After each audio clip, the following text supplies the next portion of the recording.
மாதம் என்றழைக்கப்படும் தை மாத மகாத்மியத்தின் 28ஆம் அத்தியாயமான 28ஆம் நாள் கதை இனிதே துவங்குகிறது. பகவான் ஸ்ரீ கிருஷ்ணரே போற்றி. ஸ்ரீ கிருஷ்ணாய துப்யம் நமக. இன்றைய கதையில் ஸ்ரீ நாராயணமூர்த்தி நாரத மாமுனிவரிடம் கூறுகிறார். நாரதரே என்று கூறத் தொடங்கினார். இதற்கு பின் அவர் மிகவும் துன்பப்பட்டு ஒரு குரங்கின் வடிவத்தை அடைந்தார். அதாவது ஒரு வானரத்தின் ரூபத்தை எடுத்தார். பாவங்களை அழிக்கும் ஒரு ஏரி இருந்தது. இது தெய்வங்களுக்கு கூட துர்மார்க்கம் தீர்த்தம் என்று அழைக்கப்பட்டது. இந்த அதே தீரத்தில் பழங்களை திருடிய பாவத்தால் ஒரு பிரம்மன் குரங்காக பிறந்தார். இதை கேட்ட நாரத மாமுனிவர், பகவானை, கோடிக்கணக்கான பாவங்களால் நிறைந்த இந்த குரங்கு அந்த தீரத்தில் எப்படி தொடர்ந்து வாழ்ந்தது என்று வினவினார். பின்னர் பகவான் ஸ்ரீ நாராயணர் கூறினார். சித்திரகுண்டம் என்ற வைசியன் இருப்பதாக கூறினார். அவரது மனைவியின் பெயர் தாரிகா. இவர்கள் இருவரும் புருஷோத்தம மாதம் செய்து கொண்டிருந்த போது முழு மாதம் கடந்துவிட்டது. கடைசி நாள் வந்ததும் சித்திரகுண்டலும் அவரது மனைவியும் மிகுந்த மகிழ்ச்சியுடன் தங்களது படிப்பை முடித்தனர். அதாவது வாசிப்பை நிறைவடைய செய்தனர். வேதங்களையும் வேதாங்கங்களையும் அறிந்த பிராமணர்களை அந்த பெண்ணுடன் சேர்த்து அவர்களுக்கு கற்பிக்க அழைத்தார். பண ஆசை கொண்ட பிராமணனால் அவரும் நாரத முனிவர் அங்கு வந்தார். போதனை முடிந்ததும் சித்திரகுண்டல் வைஷ்ணி பிராமணர்களையும் அந்த பெண்ணையும் நிறைய பணம் கொடுத்து மகிழ்வித்தார். தாராளமான தானத்தால் மகிழ்ச்சி அடைந்த பிராமணர்கள் தங்கள் இல்லங்களுக்கு திரும்பி சென்றனர். ஆனால் மிகவும் பேராசை கொண்ட கைதி அவர் முன் நின்று, பிராமணர்களுக்கு ஏன் இவ்வளவு பணம் கொடுத்தீர்கள்? ஆனால் துரதிருஷ்டவசமான எனக்கு ஏன் எதுவும் கொடுக்கவில்லை என்று அழுதார். கைதியின் இத்தகைய வார்த்தைகளை கேட்ட வைஷ்ணவர் கைதிக்கும் நிறைய பணம் கொடுத்தார். பிராமணர் அந்த பணத்தை எடுத்து பூமியில் புதைத்தார். அங்கே பண ஆசை கொண்ட கைதி புருஷோத்தம மாதத்தை புகழ்ந்தார். பூஜையை காண்பதன் முக்கியத்துவத்தாலும் பண ஆசையாலும் அதை புகழ்ந்து தீர்த்தத்தை அடைந்தார்.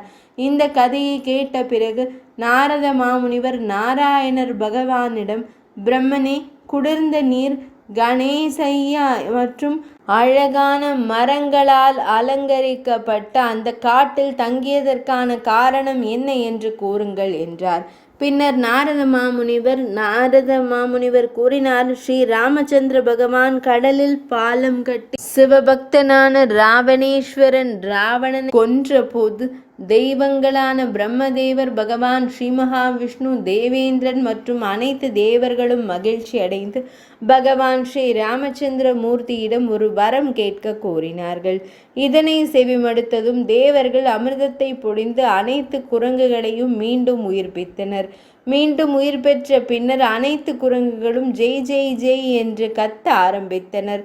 பின்னர் ஸ்ரீராமச்சந்திர மூர்த்தி விமானத்தில் அமர்ந்து சுற்றி நின்று குரங்குகளிடம், என்னை போலவே குரங்குகள் நீண்ட காலம் வாழும் இடங்களில் மலர்கள் மற்றும் பழங்களை தாங்கும் மரங்கள் இருக்கும், இனிமையான நீர் ஆறுகள் இருக்கும், குளிர்ந்த மற்றும் அழகான ஏரிகள் இருக்கும். நீங்கள் அனைவரும் என் கட்டளைப்படி செல்லுங்கள், யாரும் உங்களை தடுக்க மாட்டார்கள். நாரத மாமுனிவரே என்று பகவான் ஸ்ரீ மகாவிஷ்ணு கூறினார். பின்னர் அந்த குரங்கு ஒரு மலையை போல வளர்ந்தது. பசி மற்றும் தாகத்தால் சோர்வடைந்து ஒரு கோழையை போல காட்டில் சுற்றத் தொடங்கியது. பிறந்ததிலிருந்து அவன் தந்தையின் வலியை அவன் வாயில் கொண்டிருந்தான். அந்த வலியின் காரணமாக அவன் வாயிலிருந்து இரவும் பகலும் இரத்தம் வழிந்தது. அவன் மிகவும் நோய்வாய்ப்பட்டான். வலியால் நிறைந்திருந்ததால் அவனால் எதையும் உணவாக உட்கொள்ள இயலவில்லை. குரங்கு தனது சுறுசுறுப்பால் பழுத்த பழங்களை பறித்து மூக்கின் அருகே எடுத்து சென்று அவற்றின் பலவற்றை தூக்கி எறிந்தது. இப்படியாக எப்போதும் உணவின்றி இருந்த அதே வேளையில் தெய்வீக தற்செயலாக புருஷோத்தம மாதம் வந்தது. அந்த மாதத்திலும் அவர் அதே வழியில் குளிர் மற்றும் காற்றால் அவதிப்பட்டார். பௌஷ்ய மாதத்தின் அடர்ந்த காட்டு அலைந்து திரிந்த போது ஒரு கட்டத்தில் தாகம் அமிர்தம் போல குளத்தின் தண்ணீரை அருந்த இயலவில்லை. ஆனால் பசியால் துடித்ததால் அவர் சுறுசுறுப்பு மரத்தின் உச்சியில் ஏறினார். ஒரு மூலையில் இருந்து 2 நடன பெண்களும் கந்தர்வர்களும் அழகான பாடல்களை பாடினர். விமானம் அதன் கரைகளால் அலங்கரிக்கப்பட்டிருந்தது. இந்த அழகான உடலை தரித்து கொண்ட பெரிய குரங்கு தனது சொந்த உடலை கண்டு வியந்து, ஒரு பெரிய மனிதனாக மிகவும் நல்லவர்களுக்கு ஒதுக்கப்பட்ட விமானத்தின் இந்த இன்பத்தை நான் எவ்வாறு பெற்றேன்? நான் எந்த நல்ல செயலையும் செய்யவில்லை. ஆனால் நான் பகவான் ஸ்ரீஹரியின் இருப்பிடத்தை அடைந்திருக்கிறேன் என்று கேட்டது. 28ஆம் அத்தியாயம் இனிதே நிறைவடைந்தது.